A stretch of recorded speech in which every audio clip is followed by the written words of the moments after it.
right, students, so here were the review stations that we worked on in class today. On this first one, because I'm looking at it on the computer screen, I'm not gonna actually measure the length of the leaf, but I can, because it's scaled up or down or something. But I'm just gonna pretend I measured it as 8.5 centimeters, and then to find my significant figures, the number of significant figures is 2.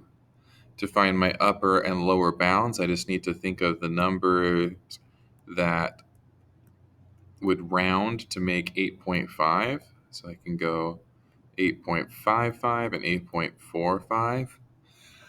And then to find the percent error, I do my approximate measurement minus the exact measurement divided by the exact measurement absolute value times 100%.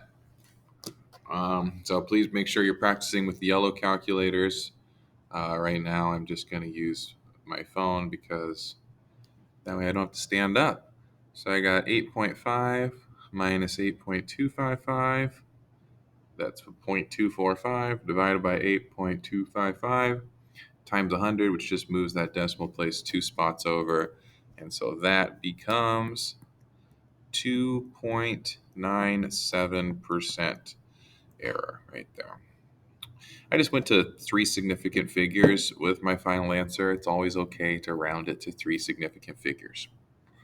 All right, what's going on next? Cute little tardigrade right here. These are also called water bears. Or is it water pigs? I think water bears. That's not useful information for this problem, but I just think it's cute. Okay, the distance from the Earth to the Sun is approximately a lot of miles away. So what I have to do, because I'm going to express this in scientific notation, what I do is move that decimal until it's right there, and I write all those significant figures. So 9.3297 times 10 to the 7, because I moved the decimal 7 spaces there. And 10 to the 7th is a big number. So positive powers of 10 are used for large numbers, and negative powers of 10 are used for small numbers. So if I look at the problem about the tardigrade, I can go like this. Boop, boop, boop. That looks like 3 decimals that I moved it, but it's a small number, so I have a negative power. While some of you were working, I came around and I asked you how many tardigrade feet would it take to get to the sun? And anytime you get asked a how many of this would make that question, you want to divide. So I just want to show that this is a bonus fact that if I take the distance from the Earth to the sun in terms of miles, and then I divide by the tardigrade's foot in micrometers, 5 times 10 to the negative 3. So this is it. The only other thing I'm going to have to worry about is miles divided by micrometers. But I can use my exponent rules here, knowing that 10 to the 7 over 10 to the negative 3 becomes 10 to the 10. And then I can just divide the numbers. 9.3297 divided by 5. And that gives me 1.86594 times 10 to the 10th. And then the only other thing I would need to do is figure out how many miles are in a millimeter. And so if I just do a quick Google search, miles to millimeters, looks like Google told me this, 1.86594. So I'm just copying that power down. Google told me 1.609 E6. And remember that E6 actually means times 10 to the 6th. So this is great. I get to review my laws one more time, that I can take that and add the 2 exponents and then just multiply my 2 coefficients, and I get 3.00 times 10 to the 16th. So if I wanted to line up tardigrade feet in a row, I'd have a 3, followed by 16 zeros. So 1, 2, 3, 4, 5, 6, 7, 8, 9, 10, 11, 12, 13, 14, 15, 16. This is approximately how many tardigrade feet it would take to go from the Earth to the Sun. Another way to express that answer is a boatload. All right, scientific notation exponent laws here. So when the powers on top match, you can multiply the bases. So you have 10 squared. When the power is negative, you can put it on the bottom of a fraction. 10 squared is just 100. Dividing by a fraction is the same as multiplying by its reciprocal. So I flipped 1/9 over to make 9 over 1, and that gives me 900. Similar sort of thing on the second one. I can do 6 because that's 3 times 2. I can do 10 times 2 to make 20. 6 times itself is 36. 20 to the negative 1 on the bottom of the fraction means I have 1 over 20. So I have 36 times 20 over 1, 720. There we go. Pythagorean theorem. We got a good looking pool here. We don't know this side of the pool. So I can set up a squared plus b squared equals c squared. 20 squared is 400. 40 squared is 1600. Subtract. So I get b squared is 1200. And square root it. So what is the square root of 1200? Oops. Square root 1200 square root. So b is 34.64. And that's pretty reasonable because that's like in between the 20 and the 40. So that's great news. But the area of the pool is length times width. So I'm going to go 20 multiplied by 34.64. Oop, oop. And that gives me an area of 692.82 square feet. So I go feet raised to the second power because that's what squared feet are. All right, trigonometric ratios here. We've got a ladder, and we've got a ladder leaning here at 50 degrees, and the length of the ladder is 15 meters. And so we know an angle and we know a length. So we are going to be using our SOHCAHTOA, sine, cosine, and tangent here. So if I wanted to find the height of the building, that's opposite of 50 degrees. And so I could say the sine of 50 degrees equals the opposite over the hypotenuse. And then I just multiply by 15, and I'll have the h value. So I'm going to go 50 degrees, sine of 50 degrees, times 15. And so it's telling me 11.491 is the height. So that's how far up the building it reaches. At this point, I could do a squared plus b squared equals c squared to get the ground distance, or I could just use cosine because the ground distance is next to, it's adjacent to the 50 degree angle. So I can set up cosine of 50 degrees equals, we'll call this one x on the bottom. Same idea, times by 15. Boop, boop. Cosine. So 50 degrees. Cosine of 50 times 15. 9.642 is my x. I could double check if I was a good little math student that those two values square up and add up to make 15 squared. You can always check your answers using the Pythagorean theorem. Angle of elevation and depression. Please remember the angle of elevation and depression is always in relation to horizontal. So if I read this problem here and I see that someone is looking down at a 60 degree angle, and if someone is looking down at a 45 degree angle, those are actually the angles that are outside of the triangle. There's sort of two ways you can do it, by the way.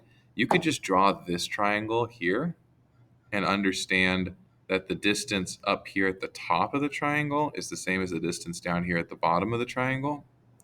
Or you could figure out, well, this has got to be a 30 degree angle in there to make a right angle with the building and with the horizon line. Same idea, this one's got to be 45. So this one's got to be 45, and this one's got to be 60. I'm thinking this is a right angle, and that's a right angle. So there's a couple different approaches to it, just depending on which triangle you want to draw.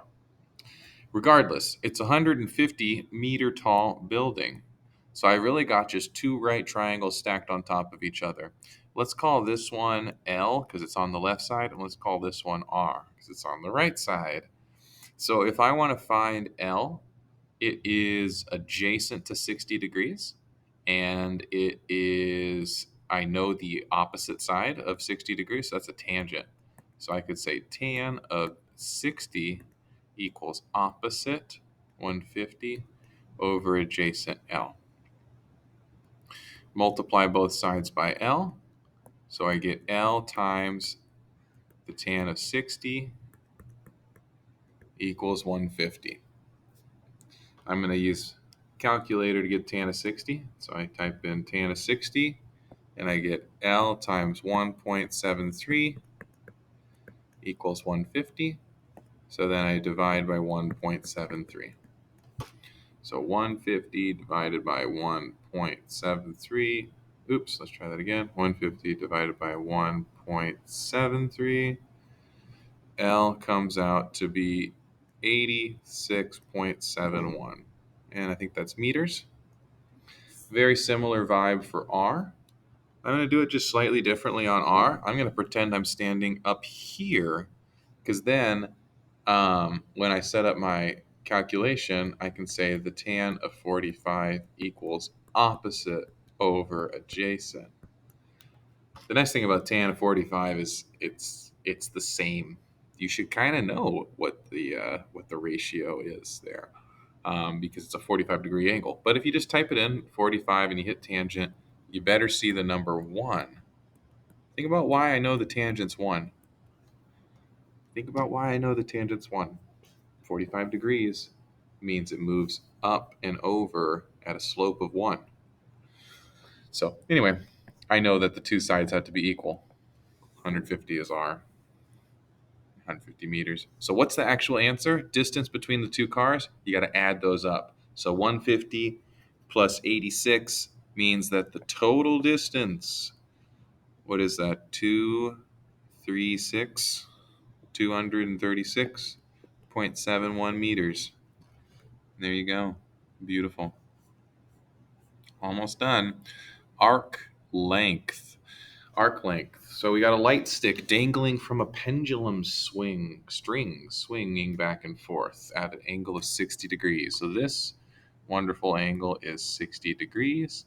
We've got like a string and a light stick. I don't really care that they're two different objects. I just know that there's a 5 centimeter and an 8 centimeter. So altogether, I have a 13 centimeter long thing that's swinging.